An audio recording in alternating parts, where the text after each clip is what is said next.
На крипторынке есть одна очень интересная и популярная монета, на которой 1,5 года назад все аналитики, а также эксперты ставили крест, ведь после исторического максимума ее обвалили почти до нуля и она упала на 96%. Но как же все ошибались, потому что на уровне $8 цена этой крипты развернулась и вопреки всем негативным прогнозам залетела более чем на 2000%. Конечно же, я имею в виду всем известную Solana, которая является феноменом 2023 года. В одном из наших роликов про Solana я сравнивал ее с Фениксом, ведь только она смогла возродиться буквально из пепла и доказать всем криптоинвесторам, что она достойна внимания каждого. Solana — это первый проект, который гордо отстаивает звание убийцы эфириума, ведь она обрабатывает в 1000 раз больше транзакций, имеет чуть ли не самую низкую комиссию на рынке, сотрудничает с известными компаниями, такими как Shopify, Visa и даже Google. За последние несколько месяцев Solana стала центром запуска мемкоинов, которые получают сумасшедший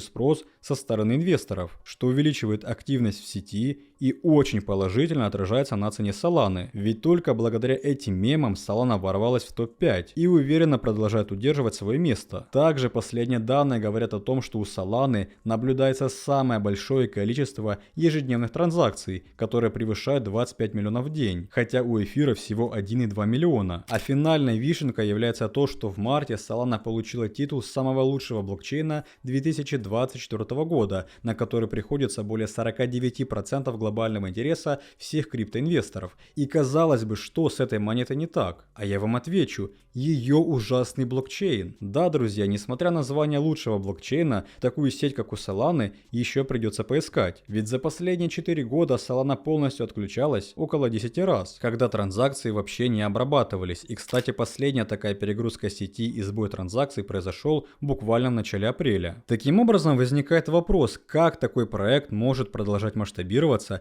если он не способен справиться даже с активностью мемкоинов. А также вы не задумывались, что будет с Solana, если интерес к мемкоинам упадет? Ведь когда в 2022 году рынок NFT со всеми этими картинками и кроссовками от Stepn, на фоне которых поднялась Solana, потерял свою популярность, цена Solana очень сильно упала. И сейчас может произойти такая же ситуация. Вот поэтому, чтобы ответить на эти главные вопросы и понять, стоит ли инвестировать в Solana в этом году, мы сняли для вас этот большой обзор, в котором от А до Я разберем Solana, узнаем все ее плюсы и минусы, я расскажу про ее особенности, уделю особое внимание мемкоинам, мы проведем анализ цены, чтобы найти лучшие уровни для покупки, а также я вам покажу самые перспективные монеты на базе Solana с низкой капитализацией, так что обязательно смотрите это видео до конца. И кстати, для обзора Solana выбрали именно вы в комментариях под прошлым роликом, но на втором месте был NIR и Render, на который мы также можем сделать обзор, если вы наберете 1700 лайков. Поэтому ставьте лайки, вам заранее спасибо за поддержку, и в комментариях вы можете продолжать оставлять варианты для будущих обзоров. Ну а вы на канале Coin22, с вами Влад,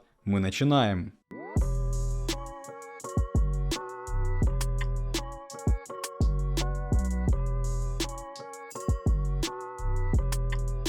Что ж, дорогие друзья, сегодня мы будем говорить об интересном альткоине под названием Solana, которая показала активное движение в начале года. Но Solana — это далеко не единственная монета, которая заслуживает вашего внимания. Ведь по прогнозам аналитиков и согласно последним данным, весь рынок альтов сейчас находится на дне, что может привести к активному восстановлению в ближайшее время, как это было в прошлых годах. Ну а чтобы узнать, что ждет рынок альтов в мае, переходите в наш телеграм-канал, где мы уже выложили пост на эту тему. А также в телеграм мы публикуем для вас только самые интересные новости и много полезной информации. Так что подписывайтесь и не пропускайте ничего важного. Чтобы вдоль и поперек разобрать Solana, нам необходимо отправиться в 2020 год, ведь именно тогда на рынке официально запустили данный блокчейн, который начали разрабатывать еще в 2017 году под управлением Анатолия Яковенко, который, собственно говоря, и является главным основателем. Начиная с 2015 года самым популярным блокчейном считался Ethereum, потому что в отличие от биткоина он был более быстрым,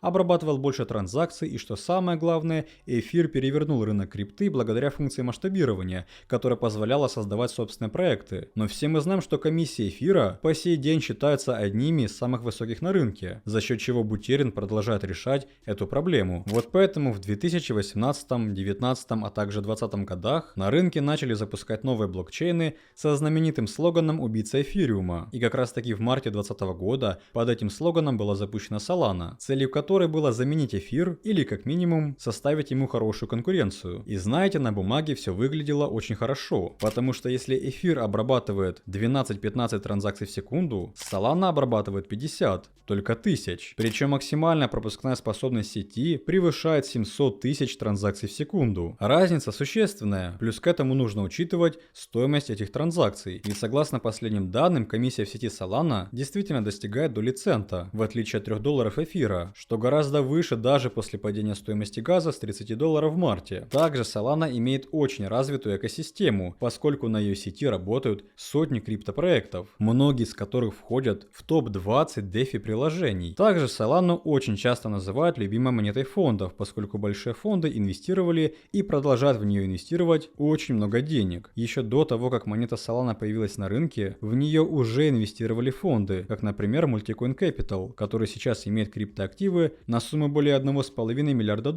А уже после запуска, в 2021 году, к Multicoin еще подключился Андрес Хоровиц, Polychain Capital и другие венчурные фонды, которые отправили в Solana рекордные $314 миллионов. Но еще не стоит забывать, что одним из главных холдеров Solana, начиная с 2021 года, является биржа FTX, гендиректор которой сейчас находится за решеткой. И вот FTX – это наглядный пример того, что происходит с ценой, когда очень большая часть монет находится в руках фондов. Ведь как только FTX обанкротилась, она сразу же начала продавать Solana, чтобы сохранить хоть какую-то часть наличных денег, что само собой негативно отразилось на цене. Но об этом мы поговорим чуть позже. Помимо больших фондов, Solana имеет поддержку от крупных компаний, о которых я говорил в начале. Прежде всего, это интеграция с платформой Shopify, которая позволяет совершать платежи продавцам с помощью USDC в сети Solana. Также партнерство с главной платежной системой Visa для масштабирования рынка стейблкоинов на Solana в финансовой системе. А еще стоит отметить сотрудничество Solana с Google Cloud, которое позволяет разработчикам запрашивать данные блокчейна через специальный сервис. Причем все эти интеграции были сделаны только за вторую половину 2023 года, в то время как уже в этом году Solana не стояла на месте за счет мемкоинов, которые поднимали активность в сети, вызывали рост транзакций и толкали цену вверх. Вообще, как показывает практика, когда монета на слуху и ее активно обсуждают, это очень положительно отражается на цене. Наглядным примером является токен NEAR Protocol, который заключил ряд партнерств на прошлой неделе, за счет чего вырос на 20%. И кстати, на этом локальном росте участники нашей подписки Coin22 Pro заработали от 70% чистого профита, потому что они заранее получили лучшие точки входа. А поскольку сегодня мы говорим о Solana, команда наших аналитиков Pro уже подготовила для вас самые подходящие уровни для открытия сделок по Solana, чтобы заработать на ее текущем движении. Таким образом, все, кто сегодня присоединится к подписке Pro, получат подробные точки входа на Solana, а также на многие другие альты. И в честь начала нового месяца мы запускаем акцию, за счет чего каждый из вас получает возможность стать участником Pro по очень хорошей скидке. Подписка Pro — это лучший сервис не только для опытных трейдеров, но и для новичков, потому что на старте все новички получают пошаговое обучение, проходят практику с нашими специалистами, а также мы предоставляем поддержку 24/7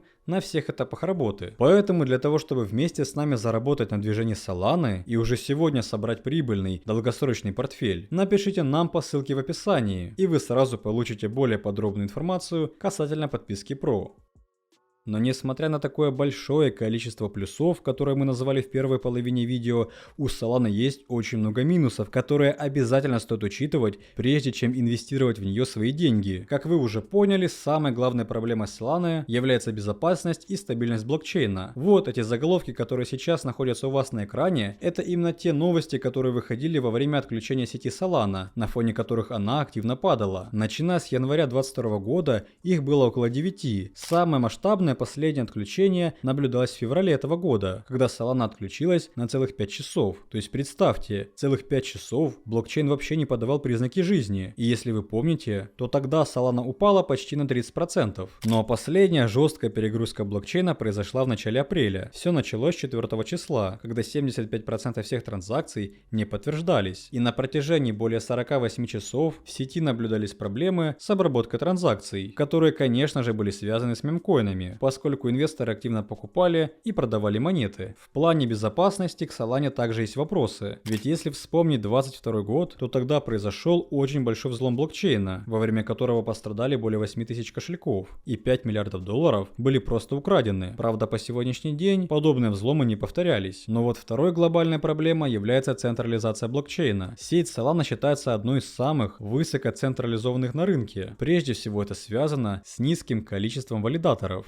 В начале года в сети насчитывалось около 3400 валидаторов. Ближе к апрелю ситуация изменилась, и данный показатель вырос на 1000. Но если сравнивать Solana с тем же эфиром, у которого насчитывается более 1 миллиона валидаторов, мы заметим эту большую разницу. Таким образом, вся децентрализация Solana сводится к тому, что сетью управляют только 4000 валидаторов. И кстати, когда в начале апреля наблюдалась перегрузка сети, именно тогда один из валидаторов не смог справиться с большим объемом транзакций. Хотя если бы было больше валидаторов, то скорее всего этой проблемы бы не было. Но и вторая крупная проблема, связанная с децентрализацией, это те самые фонды, о которых я говорил ранее. На крипторынке у Solana есть даже своя кличка VK Baby, что в переводе означает «дитя венчурного капитала», имеется в виду фондов. Так вот, вопрос со стороны манипулирования остается открытым. Причем риски повышенной манипуляции растут еще больше после запуска аукциона на продажу токенов Solana от биржи FTX. По последним данным, еще один большой криптофонд Pantera Capital, который управляет криптоактивами на сумму 5,2 миллиарда долларов, выиграл тендер на закупку 2000 монет Solana от FTX.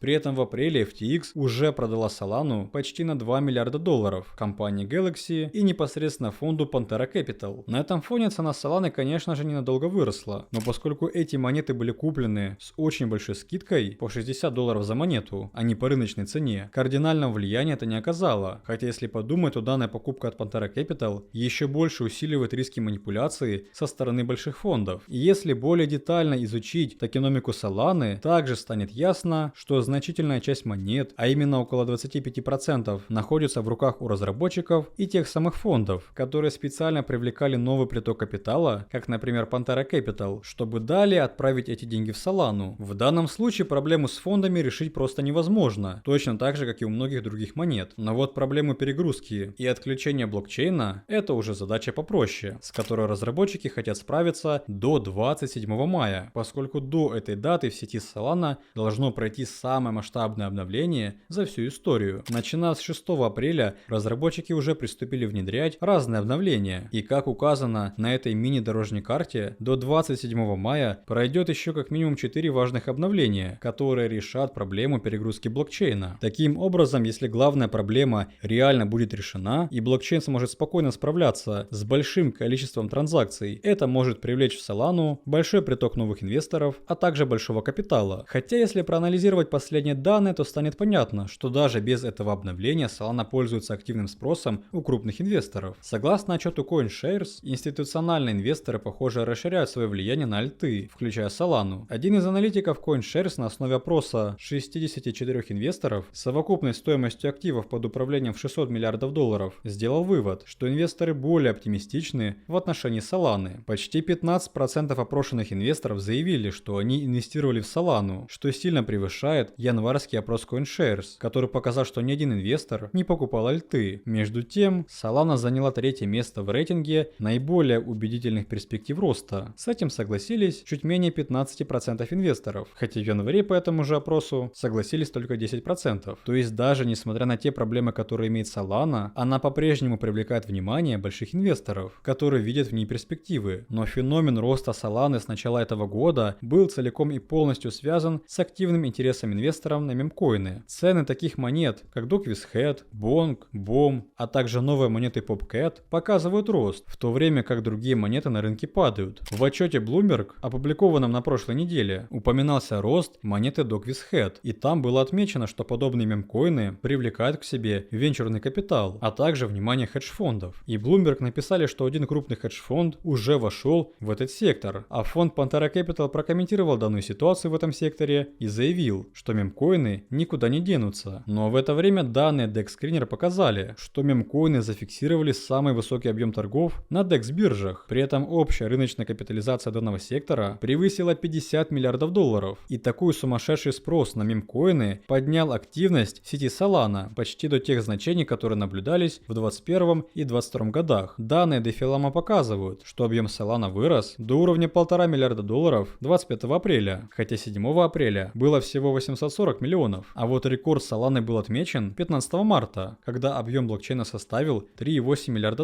При этом количество активных пользователей в сети продолжает расти и на сегодняшний день превышает 1 миллион. И наверняка вся эта шумиха вокруг мемов продлится еще долго, потому что еще в марте на Solana запустили сервис Pump, который позволяет создавать мемкоины буквально за пару долларов. Новые мемы генерируются бесконечно, за счет чего данная платформа успела заработать более $5 миллионов. Согласно данным DeFi годовая доходность этой платформы составляет около $66 миллионов. Успех шумихи вокруг мемов на Solana желают повторить и другие проекты, как, например, Avalanche. Причем разработчики лично создали специальный фонд, который поддерживает инвестиции в мемы. Но, к сожалению, это не принесло такого успеха, как у Solana. Но что будет с Solana, когда хайп на эти мемкоины упадет? В начале ролика я не зря привел вам отличный пример с NFT на базе Solana. Ведь помните, в начале 2022 года на рынке обсуждали картинки или гифки всех этих обезьянок, медведей, собачек и прочих животных, а также покупали NFT кроссовки Steppen по $100, чтобы ходить и зарабатывать. Тогда Solana пробила свой исторический максимум, так как это все работало на UST. Вот только NFT на рынке долго не задержались. И как только прозвенел первый звоночек начала медвежки, первое, что сделали умные инвесторы, это сразу вывели свои деньги из этих NFT, из-за чего активность в сети Solana упала и сразу же упала ее цена. Конечно, я не спорю, что тогда начался медвежий рынок и падали все монеты, но поскольку рост Solana строился только на NFT, она падала больше и быстрее всех. Так вот, поскольку сейчас Solana очень сильно зависит от активности блокчейна, которая происходит на фоне покупки мемкоинов, есть потенциальная угроза сильного падения цены во время падения мемов. Если говорить о цене, то Solana уже зафиксировала 40% коррекцию и сейчас пытается консолидироваться около 100-дневной линии EMI. И это, кстати, первая локальная коррекция, когда ее цена достигла этого уровня. Но за счет того, что в этом широком диапазоне от 110 до $130 до сих пор наблюдается повышенный спрос, который может возобновить бычий импульс. Именно его можно рассмотреть как потенциальную область для покупки, которую вы можете сделать у нашего официального партнера биржи OKEX. Причем по ссылке в описании вас ждет приятный бонус, так что переходите и регистрируйтесь. Да, друзья, несмотря на все эти минусы и локальные проблемы, Solana это реально большой блокчейн, который заслуживает свое место на рынке. У Solana большая команда опытных разработчиков, которая смогла реанимировать ее с нуля. У нее есть партнеры, много проектов, и что самое главное, Solana не стоит на месте. Каждый месяц мы наблюдаем за различными анонсами, обновлениями или интеграциями, которые влияют на цену. А когда монета остается в центре внимания в новостном поле, это уже 80% к успеху. А если еще решить проблему с перегрузкой до 27 мая, блокчейн Solana вообще может заиграть новыми красками. Поэтому данная монета точно заслуживает вашего внимания. Хотя тот риск, который связан с мемкоинами, вы также должны обязательно учитывать. Но если по какой-то причине вы не видите потенциал в Solana, то вы можете рассмотреть потенциальные монеты на UST, как, например, токен Юпитер от популярной DEX биржи на Solana, Pi Network со своей финансовой платформой или, например, Helium, который интегрирует между собой интернет, а также блокчейн. И, кстати, если бы вы хотели увидеть отдельные обзоры на эти монеты, то пишите в комментариях. В целом могу сказать, что Solana есть у меня в портфеле, и я рекомендовал вам ее покупать еще тогда, когда она стоила $20. Поэтому, учитывая ее локальные откаты, лучше всего покупать на просадке, частями и, конечно же, в долгосрок. Ведь так вы можете получить самый лучший результат. Но на сегодня у нас получился вот такой большой обзор, где мы разобрали плюсы и минусы Solana. Но мне было бы интересно узнать, что вы думаете об этом проекте, а также есть ли Solana в вашем портфеле. Напишите в комментариях под этим роликом, а также можете оставить ваш прогноз, и мы обязательно вам ответим. Также не забудьте про колокольчик, чтобы не пропустить следующие видео, и увидимся очень скоро. Всем желаю удачи, до скорых встреч!